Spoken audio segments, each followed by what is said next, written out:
नारद जी से पूछा है वंशी अर्जुन ने कि जल्दी प्रसन्न होकर अभीष्ट की पूर्ति कौन कर सकता है। तो नारद जी ठहरे। नारद जी ने कहा अवधूत शिरोमणि दत्तात्रेय भगवान हैं, हो सकता जल्दी प्रसन्न हो जाए, हो सकता न हो तो न हो। अवधूत ऐसे ही होते हैं, हो जाए तो हो जाए। कहो बिना किसी प्रयोजन के भी प्रसन्न हो जाए, और कहो चाहे जितनी ना रगड़ो न प्रसन्न हो। लेकिन हाँ तुम प्रसन्न कर सको तो दत्तात्रेय जी यदि प्रसन्न हो जाएं तो तुम जो चाहोगे सो तुम्हें मिल जाएगा। अब तो ये दत्तात्रेय भगवान के पीछे लग गया। है अर्जुन। अब वो तो अवधूत ऐसी विचरण कर रहे हैं, जहां बैठने लग जाए वहां तुरंत झाड़ू लगा दे, पत्तों का आसन बिछा दे, फल ले आवे, जल ले आवे, और दत्त भगवान उसकी किसी सेवा को स्वीकार न करें। झाड़ा यहाँ बैठ जाए वहाँ कचड़े के ढेर में जाके, तो अवधूत उसकी किसी सेवा को स्वीकार न करें, उसको अपमानित करें, गाली भी दें, उसको प्रहार भी करने का प्रयत्न करें कि भाग जाए, लेकिन भागे नहीं वो। एक दिन दत्तात्रेय भगवान एक वृक्ष के नीचे जाके बैठ गए और कहा कि तू पीछे क्यों पड़ा है, भाग मेरे पास से। जब देखो तब आगे पीछे डोलता है।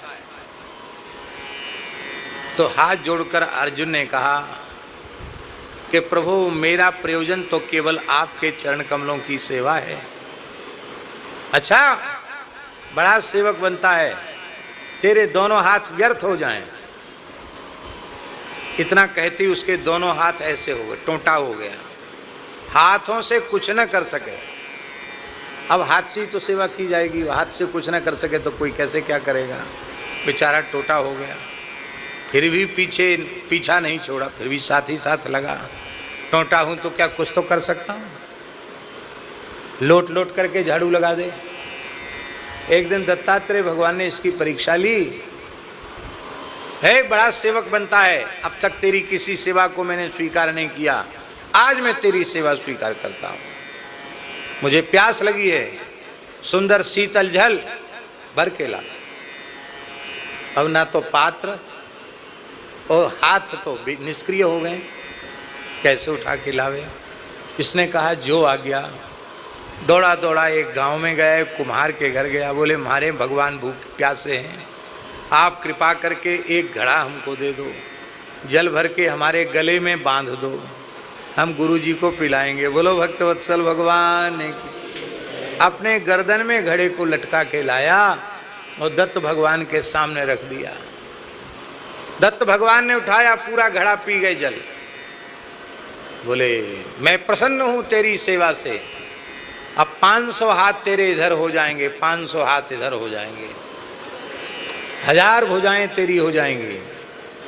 जब 500 धनुष लेकर एक साथ प्रत्यंचा चढ़ाकर, जब एक साथ तू 500 धनुष लेकर युद्ध के मैदान में उतरेगा तो ब्रह्मांड में कोई लोकपाल दिक्पाल देवता भी तुझसे युद्ध में मुकाबला नहीं कर, तू अजय वीर अजय योद्धा होगा। संपूर्ण योग की सिद्धियां तुझे प्राप्त हो जाएंगी, तपस्वियों को जो तप की सिद्धियां होती वो तुझे प्राप्त हो जाएंगी, सब में व्याप्त होने की सिद्धि तुझे प्राप्त हो जाएगी। इसलिए सहस्त्रबाहु अर्जुन के राज्य में लोग पाप की परिभाषा भूल गए थे। किसी के मन में चोरी करने का विचार उत्पन्न होता तो है अर्जुन सब जगह व्याप्त था, तत्काल प्रकट होकर के उसका वध कर देता था। मन में भी चोरी का विचार आया, पाप कर्म का विचार आया, उसको वह दंडित कर देता था। उसके राज्य में सतयुग जैसा वातावरण हो गया। और पुराण में तो लिखा है वो सुदर्शन चक्र का अवतार, सुदर्शनावतार था। देखो कैसी विचित्र बात है, परशुराम जी ने उसका संहार किया। परशुराम जी भी भगवत अवतार और सहस्त्रबाहु अर्जुन भी सुदर्शनावतार। ये सब लीला करते हैं, नाटक करते हैं। जय विजय भगवान के पार्षद हैं, वही हिरण्याक्ष हिरण्यकशिपु बन जाते हैं, वही रावण कुंभकर्ण बन जाते हैं, भगवान उनके साथ खेलते हैं। सब भगवान का नाटक है, सब भगवान की लीला है। सहस्रबाहु अर्जुन प्रातः स्मरणीय है, प्रातःकाल उसका स्मरण किया जाता है। हाँ, कार्तवीर्यार्जुनो नाम राजा बाहु सहस्रवान तस्य स्मरण मात्रेण गतम नष्टम च लभ्यते। जो सहस्रबाहु अर्जुन का प्रातःकाल स्मरण करता है, उसका खोया हुआ गया हुआ धन, नष्ट हुआ धन फिर से वापस आ जाता है, नष्ट हुई विद्या उसे पुनः प्राप्त हो जाती है। और कोई आपका प्रिय व्यक्ति घर छोड़ के चला गया हो, आप बहुत परेशान हो रहे हो उसके लिए, इस मंत्र का कोई विधि पूर्वक जप कर ले तो वो व्यक्ति कहीं भी गया होगा, यदि जिंदा है तो वो खिंचा हुआ चला आएगा। आज भी ऐसा विचित्र प्रभाव है इसके स्मरण का। तो भगवान की सृष्टि है, सब यहाँ उपयोगी है। ऐसा भी मंत्र है कि नष्ट हुआ फिर से प्राप्त हो जाए, और ऐसा भी मंत्र है कि चोरी ही न हो। हाँ? जैसे प्रातः स्मरण होता है ना, ऐसे रात्रि स्मरण भी होता है। रात्रि स्मरण के श्लोक मंत्र सब अलग हैं। प्रातः स्मरण तो लोग जानते हैं, रात्रि स्मरण नहीं जानते। अब कभी अवसर होगा तो हम ग्रंथ से आपको रात्रि स्मरण भी बताएंगे, किन का नाम लेकर रात में सोना चाहिए, कैसे सोना चाहिए, ये भी लिखा हुआ है। तो रात्रि स्मरण में एक श्लोक आता है, तिस्रो भार्या कपल्लस्य दाहिनी मोहिनी सती तासां स्मरण मात्रेण चौरो गच्छति निष्फला कफल्लकः कफल्लकः कफल्लकः। कफल्लक नाम के ऋषि थे, उनकी 3 ऋषि पत्नियां थी, दाहिनी मोहिनी सती। उनको वरदान प्राप्त था कि उन ऋषि का और उनकी ऋषि पत्नियों का जो स्मरण करेगा उसके घर में चोरी नहीं होगी। चोर खाली हाथ जाना पड़ेगा चोर को। चौरो गच्छति निष्फला, खाली हाथ चोर चला जाएगा। जंगल में भले ही रुपया भर के थैला रखो, सो जाओ, विश्वास पूर्वक इस मंत्र को ले लो, कोई हाथ नहीं लगाएगा। पर ऐसा करना मत आप लोग, क्योंकि विश्वास की कमी होगी, कहीं थैला चोरी हो गया तो आप झगड़ा करने हमसे चले आओगे। लेकिन हम तो ये समझते हैं कि शास्त्र में जो कुछ लिखा है उसमें संदेह का अवसर ही नहीं, एकदम सत्य है। चौरो गच्छति निष्फला, कफल्लकः कफल्लकः कफल्लकः, ऐसा कहना चाहिए।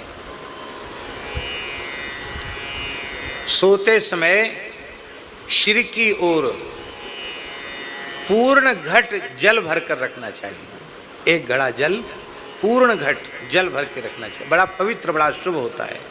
शिरोभाग में सैया के जैसे इधर मस्तक है तो उसके पीछे एक चौकी पर सुंदर एक घड़ा रखो जल भर के। शैया के 2-4 पग दूर पादुका रखनी चाहिए। जूता चप्पल पादुका खड़ा हूं, ये नहीं कि खोपड़ी की तरफ खड़ा हूं रख दो, उधर पादुका रखनी चाहिए। और सोते समय अपने दाहिनी भुजा की तरफ खादिर लगुडम, खैर की लकड़ी का अच्छा मजबूत डंडा रखना चाहिए। खैर की लकड़ी का डंडा बहुत वजनदार होता है और इतना मजबूत होता है कि हल्के से भी किसी के मस्तक पर पड़ जाए तो उसकी कपाल क्रिया सुनिश्चित समझ लो। बंदूक गोली की जरूरत नहीं, एक डंडे में ही कपाल क्रिया हो जाएगी। जय सिया राम। ये भी लिखा है कि डंडा हाथ में रख करके सो। बोलो वृंदावन बिहारी। पुराणों में, धर्म ग्रंथों में सब लिख दिया है। इतनी सावधानी। तो महाराज जी ये प्रातः स्मरणीय है सहस्रबाहु अर्जुन। इसने कहा महाराज आपने इतने वरदान हमको दे दिए और इतना सब कुछ मुझे मिल जाएगा, मैं सप्तद्वीपति पृथ्वी का एक छत्र सम्राट हो जाऊंगा, तो मुझे अहंकार भी आएगा, अहंकार से बच नहीं सकता। प्रभुता पाए काहे मद नाही। तो महाराज ये भी बता दो मेरा विनाश कैसे होगा। ये हम अपने मन से नहीं बोल रहे हैं, ये महाभारत में लिखा है, आप पढ़ लेना महाभारत में। अर्जुन ने कहा मेरा विनाश कैसे होगा। का मनुष्य का अभ्युत्थान उत्थान ब्राह्मण की कृपा से होता है और उसका पतन भी ब्राह्मण के तिरस्कार से होता है। एक ब्राह्मण की कृपा से तुम्हें यह सब मिला है। मैं ब्राह्मण हूँ, भगवान कह रहे हैं दत्तात्रेय। और जब तू ब्राह्मणों का तिरस्कार करेगा, किसी एक ब्राह्मण का तिरस्कार करेगा तो श्रीहीन हो जाएगा, तू अपने वंश के सहित नष्ट भी हो जाएगा। और जब जमदग्नि महर्षि का तिरस्कार कार्तवीर्यार्जुन के द्वारा हुआ तो खुद भी परशुराम जी के द्वारा वीर गति को प्राप्त हुआ और पुत्र भी मारे गए। ये दत्तात्रेय भगवान का भी स्मरण श्री द्रुमल जी महाराज ने किया। कुमार सनक सनंदन सनातन सनत कुमार के रूप में भी उन्होंने प्रकट होकर के तत्व का उपदेश किया। हमारे यहाँ वैष्णव संप्रदाय में जो चतुष संप्रदाय है, 4 संप्रदाय है, उसमें श्री निम्बार्क संप्रदाय की परंपरा को सनकादिक परंपरा कहा जाता है। क्या कहा जाता है?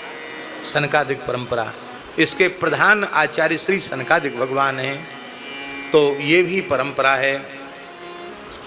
और ऋषभो भगवान पितानह, द्रुमल जी कहते हमारे पिताजी भी कलावतार, पिताजी माने ऋषभदेव भगवान, क्योंकि नवयोगीश्वर ऋषभदेव भगवान के ही पुत्र हैं, तो हमारे पिता भी कलावतार हैं। ये भगवान ने कलावतार क्यों लिए? बोले ये तो भगवान ने आत्म साक्षात्कार के साधनों के उपदेश के लिए ये अवतार भगवान ने लिए। और भगवान ने हयग्रीव अवतार लेकर के मधुकैटभ नामक असुरों का संहार किया और उनके द्वारा चुराए हुए जो वेद हैं उनका ज्ञान पुनः श्री ब्रह्मा जी को प्रदान किया। प्रलय काल में भगवान ने मत्स्यावतार लेकर के सत्यव्रत मनु की रक्षा की, पृथ्वी औषधि और धान्यादि की रक्षा की। वाराह अवतार लेकर के भगवान ने पृथ्वी से रसातल का उद्धार किया और हिरण्याक्ष दैत्य का वध किया। कूर्मावतार लेकर के भगवान ने कौर्मे धृतोद्रिरमृतोन्मथने स्वपृष्ठे, भगवान ने समुद्र मंथन के समय मदराचल को कच्छप रूप धारण करके अपनी पीठ पर धारण किया और अमृतोत्पादन में भगवान उपयोगी सहयोगी बने। ऐसे भगवान ने कृपा की। ये भगवान के अंशावतार, पहले कलावतार बता दिए, अब अंशावतार बता रहे हैं।